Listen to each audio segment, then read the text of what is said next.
नमस्कार। चलिए आज एक बहुत ही गहरी और दिल को छू लेने वाली कहानी पर बात करते हैं। कहानी का नाम है संवादहीन। इस चर्चा के जरिए हम इंसानी भावनाओं की एक दूसरे पर निर्भरता और प्राकृतिक आज़ादी के बीच के उस द्वंद्व को समझेंगे जो इस बेहतरीन कहानी के बिल्कुल केंद्र में है। जरा सोचिए, राम राम कहो, सीता राम कहो। एक बिल्कुल सुनसान खाली पड़े बड़े से घर में अचानक से गूंजती ये तेज और स्पष्ट आवाज आखिर किसकी हो सकती है? और वो किससे बात कर रहा है? ये मात्र कुछ शब्द नहीं है, बल्कि एक ऐसा जरिया है जो हमें सीधे इस कहानी के मुख्य पात्र ताई की दुनिया में ले जाते हैं और एक गहरी उत्सुकता पैदा करते हैं। तो कहानी का पहला हिस्सा हमें ले जाता है ताई के उस सूने घर की तरफ जहां सिर्फ अकेलापन और खामोशी है। अब एक समय था जब ये घर पूरी तरह से आबाद था, लेकिन आज बेटे और बहुएं शहर जा चुके हैं और ताई इस खंडहर हो चुके बड़े से घर में नितांत अकेली रह गई हैं। ये वर्तमान वास्तविकता उनके उस भयानक अकेलेपन और सन्नाटे को स्थापित करती है जहां एक पक्षी ही उनका एकमात्र सहारा नजर आता है। और यहीं पर कहानी की सबसे बड़ी और दुखद विडंबना सामने आती है। जरा इस कंट्रास्ट को देखिए। एक तरफ ताई का वो बीता हुआ कल है जिसमें भरा पूरा परिवार था, नौकर चाकर थे, अपार संपत्ति थी, और दूसरी तरफ है आज का ये भयानक अकेलापन। उनका खाना बनाने तक का मन नहीं करता, बस व्रत उपवास के बहाने जैसे तैसे दिन कट रहा है।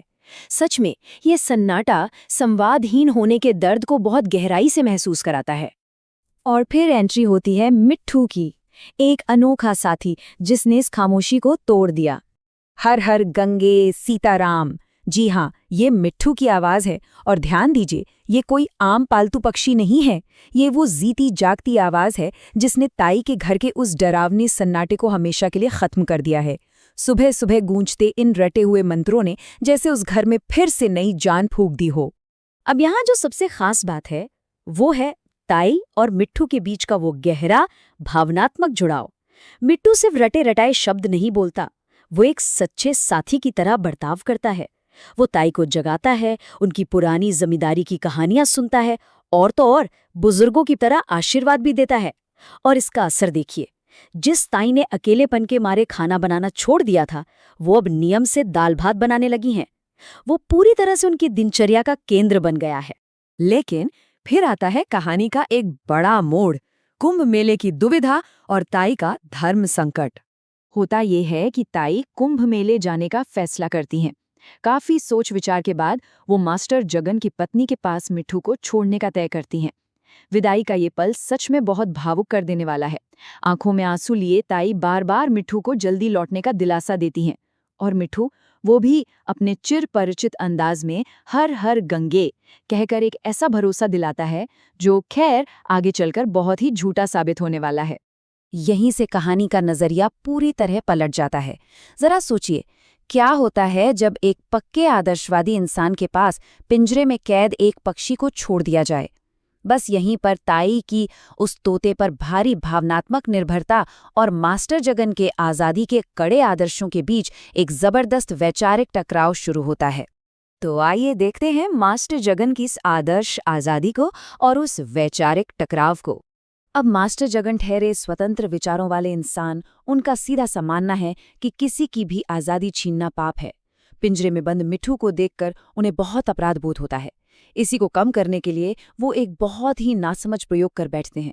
कमरे का दरवाजा बंद करके पिंजरे को फर्श पर रखते हैं और मिट्ठू को खुली हवा का थोड़ा सा स्वाद चखाने के लिए बाहर दाने बिखेर देते हैं। शुरुआत में तो सब ठीक लगता है, लेकिन फिर स्थिति धीरे धीरे हाथों से निकल जाती है। देखिए कैसे। पहले पिंजरा नीचे रखा जाता है, मिट्ठू बाहर आता है पर उड़ता नहीं, बस पिंजरे की छत पर बैठ जाता है। ये सिलसिला कुछ दिन चलता है, लेकिन फिर एक दिन मिट्ठू की नज़र सीधे खुले रोशनदान पर पड़ जाती है। उसने बाहर की वो विशाल दुनिया देखी और बस एक पल में ही वो फुर्र से उड़ गया। जगन का वो छोटा सा प्रयोग अब एक बहुत बड़ी गलती बन चुका था। और इसके बाद जो दृश्य बनता है उसमें एक अजीब सा डार्क ह्यूमर है। मास्टर जगन की हालत सच में देखने लायक है। अपनी ढीली धोती संभाले, पसीने से तरबतर वो बुरी तरह घबराए हुए हैं और हताशा में मिट्ठुआ मिट्ठुआ पुकारते हुए पेड़ों के नीचे भाग रहे हैं।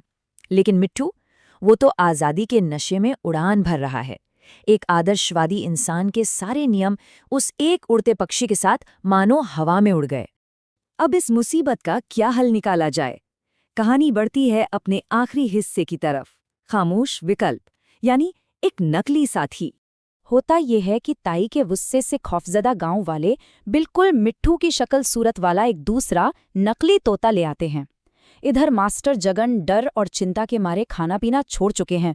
वो दिन रात उस पिंजरे के सामने बैठकर पागलों की तरह उसे राम राम सीताराम रटाने की कोशिश कर रहे हैं। लेकिन ये नया तोता, ये बस अंदर से टुकुर टुकुर देखता रहता है, बिल्कुल शांत, एकदम उदासीन। इन दोनों के बीच का ये अंतर सच में रोंगटे खड़े कर देने वाला है, और यही आने वाली त्रासदी की नींव रखता है। असली मिट्ठू को देखिए, वो गीता के श्लोक जानता था, ताई की बातों का जवाब देता था और जिंदगी से भरपूर था। और दूसरी तरफ ये नकली मिट्ठू, पूरी तरह से खामोश, कोई प्रतिक्रिया नहीं। असल में यही वो भयानक सन्नाटा है जिसका सामना अब ताई को करना है। तो ये पूरी चर्चा हमें एक बहुत ही गहरे और उकसाने वाले सवाल पर लाकर खड़ी कर देती है। एक ऐसी दुनिया में जो सचमुच संवादहीन हो चुकी है, आखिरकार कौन कैद है? जब ताई कुंभ से लौटकर पिंजरे के पास आती हैं तो नया तोता कोई हरकत नहीं करता। ताई पुकार पुकार कर थक जाती हैं, पर कोई जवाब नहीं मिलता। क्या सच्चा संवाद, सच्ची बातचीत कभी जबरदस्ती थोपी जा सकती है? पिंजरे में पक्षी तो मौजूद है, लेकिन वो जो असली संवाद था वो हमेशा के लिए उड़ चुका है। संवादहीन की ये पूरी कहानी हमें आज़ादी और किसी पर निर्भर होने के असली मायने सोचने पर मजबूर कर देती है। इस विश्लेषण में हमारे साथ जुड़ने के लिए आपका बहुत बहुत शुक्रिया।